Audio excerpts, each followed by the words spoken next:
नमस्कार विद्यार्थियों, मैं अनिल कुमार सिंह, सहायक आचार्य राजकीय विधि महाविद्यालय चूरू। आज इस वीडियो श्रृंखला के अंतर्गत हम सिविल प्रक्रिया संहिता जो कि विधि तृतीय वर्ष का एक महत्वपूर्ण विषय है, उसकी धारा 12 अतिरिक्त वाद का वर्जन के बारे में अपन चर्चा करेंगे। बार ऑफ फर्दर शूट यानी कब है वो दोबारा से वाद नहीं लाया जाएगा, कब अतिरिक्त वाद है वो संस्थित नहीं किया जाएगा, उसके बारे में हम चर्चा करेंगे जो कि धारा 12 में बताई गई है। तो सबसे पहले अपन समझते हैं कि अतिरिक्त वाद का वर्जन होता क्या है।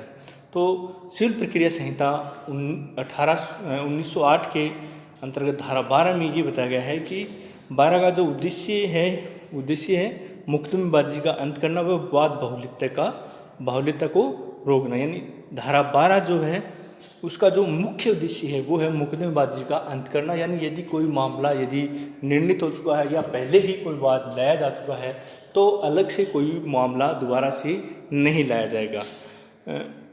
धारा 12 का मूल नियम यह है कि किसी भी वादी को किसी विशेष वाद हेतु के आधार पर अतिरिक्त वाद करने से सिविल प्रक्रिया संहिता के उपबंधों के अंतर्गत रोक दिया गया है तो वह वादी किसी अन्य न्यायालय में उसी वाद हेतु के आधार पर दूसरा दावा नहीं कर सकता। जैसे पूर्व निर्णय होता है वैसे धारा 12 में भी वो धारा 12 पूर्व निर्णय में तो जैसे किसी न्यायालय में जाना है या सक्षम न्यायालय हो या भारत में कोई न्यायालय हो या भारत से बाहर कोई न्यायालय, उसमें न्यायालय में वाद को वर्जित किया जाता है। लेकिन इसमें ये सिविल प्रक्रिया संहिता ही ये बात बताती है कि इसमें कुछ प्रावधान है, उन प्रावधानों के अंतर्गत यदि कोई व्यक्ति न्यायालय में वाद संस्थित कर देता है तो उसके बाद में उसे दोबारा से वाद नहीं लाने दिया जाएगा, उसको रोक दिया जाएगा। तो इसमें वाद कब नहीं लाने दिया जाएगा, यानी धारा 12 के उपरोक्त नियम का विश्लेषण सीपीसी के निम्न उपबंधों के आधार पर किया गया है।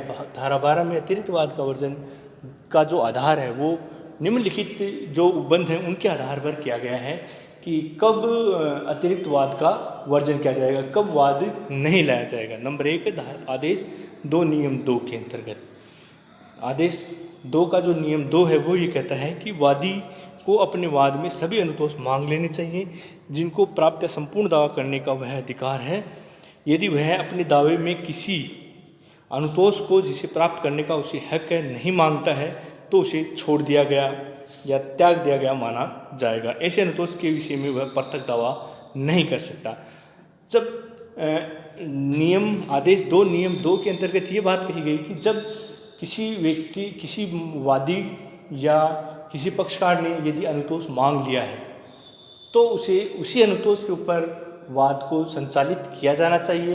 यदि वह कोई भी अनुतोष वह नहीं मांगता है या उसे छोड़ देता है तो उसके बारे में ये माना जाएगा कि उसने उस अनुतोष का त्याग कर दिया है, परित्याग कर दिया है या उसे अनुतोष वह नहीं चाहता है। तो ऐसी स्थिति में बाद में जब वो अनुतोष याद आता है तो बाद में उसे ये नहीं कहने दिया जाएगा या दोबारा से उसको अनुतोष मांगने नहीं दिया जाएगा और न ही उसके लिए दोबारा से न्यायालय में वाद संस्थित करने दिया जाएगा। तो इसका मतलब है कि जब भी वादी न्यायालय में वाद लाता है उसे सभी अनुतोषों को एक साथ में मांगना चाहिए। दूसरा जो इसका उपबंध है वो है धारा 9 नियम 9। इसके अंतर्गत है यदि सुनवाई के दिन वादी की अनुपस्थिति के कारण वाद या दावा खारिज कर दिया जाता है तो उसी वाद हेतु के आधार पर वादी द्वारा दूसरा दावा नहीं कर सकता, लेकिन वह दावा खारिज करने के आदेश को पास करने का आवेदन कर सकता है। इस आवेदन की सूचना विरोधी पक्षकार को दिए जाने के पश्चात ही न्यायालय द्वारा कोई आदेश पारित किया जा सकेगा और वादी का न्यायालय को पर्याप्त रूप से संतुष्ट करना जरूरी है कि वह पर्याप्त हेतु के कारण अनुपस्थित रहा।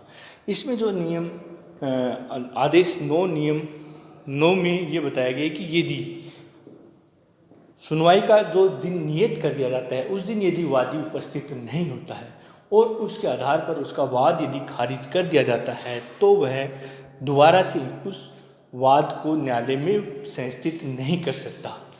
केवल उस जो आदेश दिया गया है दावा खारिज का, उसके लिए वह आवेदन लगा सकता है, उसको अपास्त कराने का आवेदन लगा सकता है।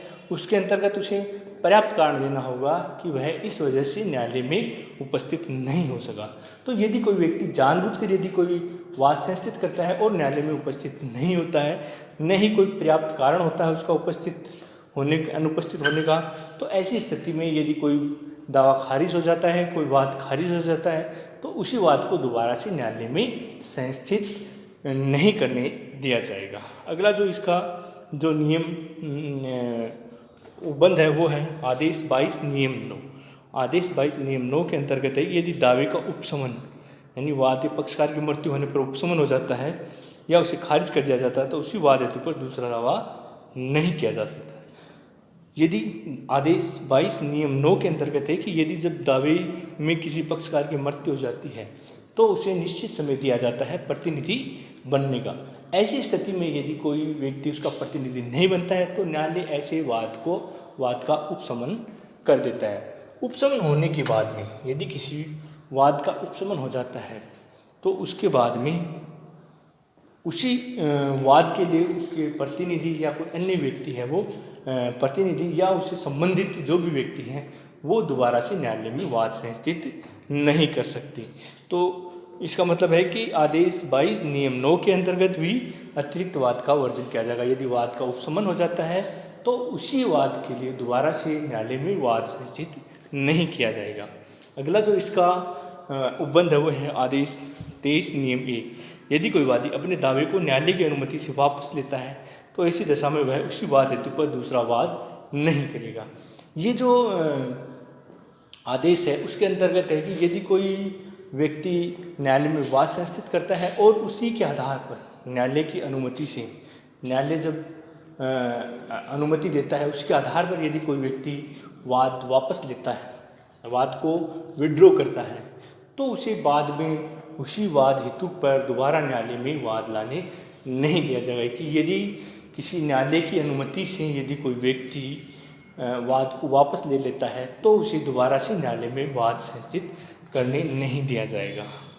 तो ये कुछ इसके उपबंध थे जिसके आधार पर अतिरिक्त वाद का वर्जन किया गया है धारा 22 के अंतर्गत। इनमें कुछ जो आपके कुछ उपबंध थे उनके आधार पर यदि कोई व्यक्ति न्यायालय यदि वाद खारिज कर देता है या यदि कोई व्यक्ति वाद वापस ले लेता है या कोई अनुमति से न्यायालय की अनुमति से कोई वाद वापस ले लेता है तो या वह उपस्थित नहीं होता है तो ऐसी स्थिति में उसी वाद को दोबारा से न्यायालय में संस्थित करने नहीं दिया जाएगा। धन्यवाद।